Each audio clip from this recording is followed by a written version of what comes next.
Good evening, everybody. A very good evening to all of you बच्चों. I welcome you all to the Power System Express. एक नई series जिसके अंदर हम power system के lectures को काफ़ी फास्ट ट्रैक वे में करने वाले हैं. पावर सिस्टम के टॉपिक्स को काफ़ी फास्ट ट्रैक लेके जाने वाले हैं. तो इसमें बेटा आज का हमारा एपिसोड 1 है जिसमें मैं आपसे बात करूंगा properties and ratings of a transmission line. तो आप जानते हो ऐसा ही कुछ हमने मशीन्स में किया था बेटा. तो अब मैं एक्सपेरिमेंट कर रहा हूँ similar kind of a series for power system और आप लोग का जो फीडबैक रहेगा उसी अकॉर्डिंगली इस सीरीज को हम लोग आगे कंटिन्यू करने वाले हैं.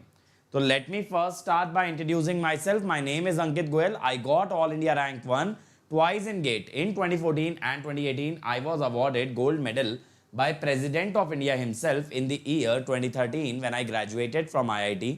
Till date, I have trained over 2 lakh students for GATE and DSE and I am currently working as a director at an academy for GATE department. अब मेरे बारे में ये सारी बातें मैक्सिमम बच्चे जानते हैं, लेकिन बच्चों मैं हमेशा कहता हूँ what is the most important thing is that this Creatrix team, an academy team, this works really hard in order to achieve just one goal. That is your success, our objective. तो आपकी सफलता बेटा हमारा लक्ष्य है और उसके लिए जितनी मेहनत हमें करनी पड़े we are always ready to do and we are constantly doing that. But ये ध्यान रहे हम लोग ये जो मेहनत कर रहे हैं that is not only on the YouTube but also on the Unacademy learning app. इसीलिए बेटा अनअकैडमी ऐप इंस्टॉल कर लीजिए and then you can access all our free initiatives simply by unlocking them using the code Ankit ESE. बहुत easily आप सब कुछ unlock कर सकते हैं. ठीक है, तो भाई सबसे पहले बात करते हैं ट्रांसमिशन लाइन क्या होती है. बेटा ट्रांसमिशन लाइन एक ऐसा लिंक है, एक ऐसा कैरियर है जो कि करंट कैरी करता है, पावर कैरी करता है from one point two the other. ये जो दो पॉइंट जिनके बीच में ट्रांसमिशन लाइन आपके लिए पावर को कैरी करती है, two such points are called as buses. जैसे आप नेटवर्क की बात करो, नेटवर्क में होती हैं नोड्स और ब्रांचेस. ब्रांचेस क्या होती हैं? नेटवर्क के एलिमेंट. और नोड्स क्या होती हैं? दो पॉइंट जिनके बीच में एक एलिमेंट को हम लोग कनेक्ट करते हैं. सेम वे में बेटा buses are like the nodes in the network and transmission line will work as the branches. इसीलिए हम लोग बहुत बार पावर सिस्टम को पावर सिस्टम नेटवर्क बोलते हैं because it is a network of a lot of components like generator, transformer, lines, loads.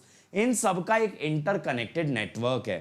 ठीक है, तो यहां पे ट्रांसमिशन लाइन ब्रांच का काम करेगी and buses will work as the nodes. अब ट्रांसमिशन लाइन को अगर करंट लेके जाना है बेटा तो obviously it must be made of a conducting material. Conducting material कैसे? जैसे सिल्वर, गोल्ड, कॉपर, एल्यूमिनियम, कुछ इस टाइप का मटेरियल. इसमें सिल्वर होता है जिसकी हाईएस्ट कंडक्टिविटी है बट ऑब्वियसली बेटा महंगा है. तो नेक्स्ट बेस्ट मटेरियल होता है gold. Gold again is very expensive. Then we have copper. Copper को हम यूज करते हैं मशीन की वाइंडिंग्स में. और कॉपर जो हमारी नेचर में इतना ज्यादा प्रेजेंट नहीं है कि उससे 100 किलोमीटर लंबी ट्रांसमिशन लाइन बनाई जा सके. तो हमारे पास जो बेस्ट मटेरियल बचता है दैट इज द एल्यूमिनियम. इसीलिए बेटा एल्यूमिनियम का यूज किया जाता है फॉर कंस्ट्रक्टिंग ट्रांसमिशन लाइन. तो इसका सबसे पहला रीजन क्या है? That aluminium is available in abundance. Aluminium बहुत ज्यादा मात्रा में हमारी नेचर के अंदर प्रेजेंट है. दूसरी बात, एल्यूमिनियम हल्का होता है तो ओवरहेड लाइन में इसको यूज करना आसान होता है. ओवरहेड लाइन अगर एल्यूमिनियम से बनी होती है तो it does not put much weight on the tower. Tower पे उतना वजन नहीं पड़ता है.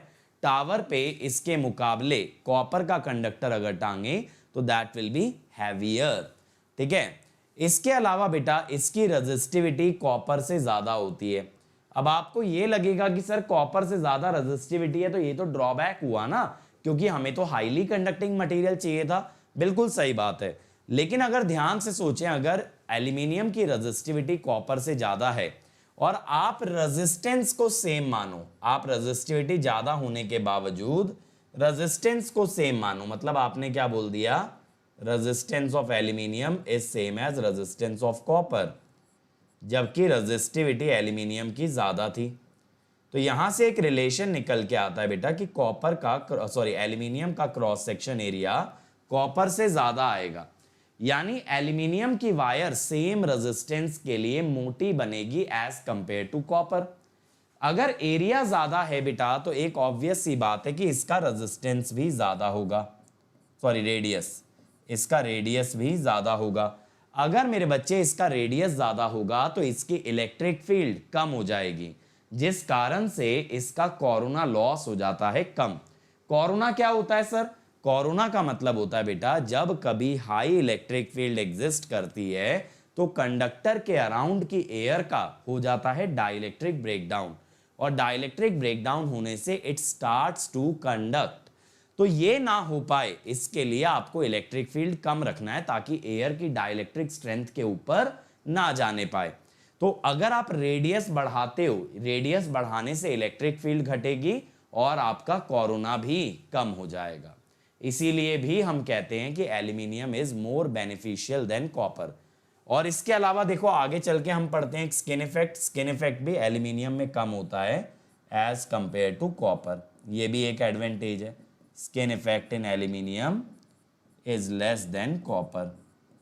तो क्या क्या एडवांटेजेस हुई? नेचर में ज्यादा मात्रा में प्रेजेंट है, हल्का है, रेजिस्टिविटी ज्यादा होने से रेडियस ज्यादा होता है, जिस कारण से इसका कोरोना कम होता है, इसके अंदर स्किन इफेक्ट भी कम होता है। अब देखो ट्रांसमिशन लाइन जब डिजाइन करते हैं तो उसके अंदर भी मशीन्स की तरह रेटिंग की बात आती है। तो यहां पहली रेटिंग होती है बेटा voltage rating, which is actually the line to line RMS voltage. क्या होती है ये? Line to line RMS. तो देखो बहुत सारे बच्चे कंफ्यूज होते हैं कि सर 3 फेज में जो वोल्टेज गिवन होती है वो फेज होती है या लाइन? तो हमेशा ध्यान रखें it is line to line RMS voltage, ठीक है। अब ये जो होती है ना वोल्टेज रेटिंग, इसके बेसिस पे गवर्न होती है इंसुलेशन, ठीक है। Insulation is proportional to voltage rating, यानी जितनी ज्यादा वोल्टेज आप यूज करोगे ट्रांसमिशन में उतना ज्यादा आपको इंसुलेशन लगाना पड़ेगा। सर ऐसा क्यों? क्योंकि देखो वोल्टेज बढ़ने से क्या होता है ना, लीकेज करंट बढ़ता है। अगर आप चाहते हो लीकेज करंट कम से कम रहे तो आपको वोल्टेज के साथ साथ इंसुलेशन भी बढ़ाना पड़ेगा, तभी लीकेज करंट कम रहेगा। दूसरा क्या होता है, वोल्टेज बढ़ने से बढ़ती है इलेक्ट्रिक फील्ड, जिससे कि चांसेस होते हैं डाइलेक्ट्रिक ब्रेकडाउन के। तो अगर आप चाहते हो डाइलेक्ट्रिक ब्रेकडाउन ना हो तो आपको ज्यादा नंबर ऑफ इंसुलेटर डिस्क का यूज करना पड़ेगा। माने अगर मान लो वोल्टेज डबल की तो आपको डिस्क भी ज्यादा लगानी पड़ेंगी, अन्यथा जो डिस्क लगी हैं उनका हो जाएगा डाइलेक्ट्रिक ब्रेकडाउन और उनमें से फ्लो करने लग जाएगा करंट। तो दो रीजन होते हैं, one is to prevent the dielectric breakdown, second is to minimise the leakage current. अगली रेटिंग होती है भाई MVA rating, which is √3 VLIL या 3 VPH IPH, ये बैलेंस सिस्टम के लिए होती है। अब क्या होता है बेटा, यहां से निकलती है करंट रेटिंग, और करंट रेटिंग हमेशा डिपेंड करती है क्रॉस सेक्शन एरिया पे। यानी अगर वायर की करंट रेटिंग ज्यादा है तो उसको मोटा वायर लेना पड़ेगा, वहां पतले वायर से काम नहीं चलेगा। इसके भी दो कारण हो सकते हैं, एक तो अगर आप करंट डेंसिटी को कांस्टेंट मान लें then current will be proportional to the cross section area. दूसरा क्या होता है, मोटी वायर का रेजिस्टेंस कम होता है, तो ज्यादा करंट ले जाने वाली वायर का रेजिस्टेंस कम होना चाहिए, तभी हीट को आप मिनिमाइज कर पाएंगे। देखो आप जानते हो हीट होती है I²R, तो अगर करंट हाई है तो you should minimise the resistance, तभी आपकी हीट हो सकती है मिनिमम। अगर करंट भी हाई होगा, रेजिस्टेंस भी हाई होगा, तो obviously heat produce will be higher. तो इसके अंदर बेटा 3 रेटिंग आ गई, वोल्टेज, करंट और एमवीए। वोल्टेज से क्या डिफाइन हुआ, इंसुलेशन, करंट से डिफाइन हुआ क्रॉस सेक्शन एरिया, और एमवीए इन दोनों से मिलकर के बनता है, ठीक है। तो उम्मीद करता हूं आपको ये बेसिक फंडामेंटल अच्छे से समझ आया होगा, क्लियर हुआ होगा। तो इसी तरीके से मिलेंगे एपिसोड नंबर 2 में एक और फंडामेंटल लेकर के। तब तक बच्चों ऐसे ही पढ़ते रहो, मचाते रहो। और अगर आप अनअकैडमी ज्वाइन करना चाहते हो, अभी 6 महीने का सब्सक्रिप्शन लेने पे आपको 3 मंथ्स एक्स्ट्रा मिल रहा है बेटा, 42% की सेविंग करोगे। तो जल्दी से जल्दी बेटा अनअकैडमी आ जाओ। कोड आप जानते हो, अंकित ESE। इस कोड से आपको मिलेगा discount and you will come under my personal guidance. इसके अलावा गेट एंड ESE सब्सक्रिप्शन के बेटा प्राइजेस बढ़ने वाले हैं। तो जैसा मैंने बताया, अभी ज्वाइन करोगे तो डिस्काउंट भी अच्छा है, अभी प्राइजेस भी मिनिमम है, इसीलिए जल्दी से जल्दी ज्वाइन करो। और अनअकैडमी पे आस्क का डाउट फीचर आ गया है, जहां आप अनलिमिटेड डाउट पूछ सकते हैं, किसी भी समय पूछ सकते हैं।